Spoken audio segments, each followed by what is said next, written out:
Hello বন্ধুরা, আজ পটলের একটা নতুন রেসিপি নিয়ে আমরা চলে এসেছি।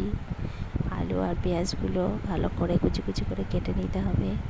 পটলগুলোকে সুন্দর করে কেটে তারপর পটলের বীজগুলো আলাদা করে নিতে হবে। আলু আর পেঁয়াজ কুচির মধ্যে 3টে ডিম আর হলুদ লবণ দিয়ে ভালো করে ডিমটাকে ফেটিয়ে নিতে হবে।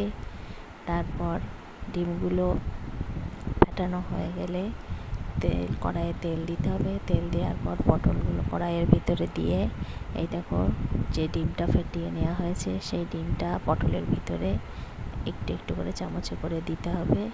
তারপর কিছুক্ষণ ঢাকা দিয়ে ঢেকে রেখে একটু উল্টে পাল্টে ভেজে নিতে হবে। তারপরে দেখো ভাজার পরে আমাদের ডিমগুলো সব বার হয়ে যাচ্ছে, কিন্তু একটু সুন্দর করে ভাজলে ওগুলো বার হবে না।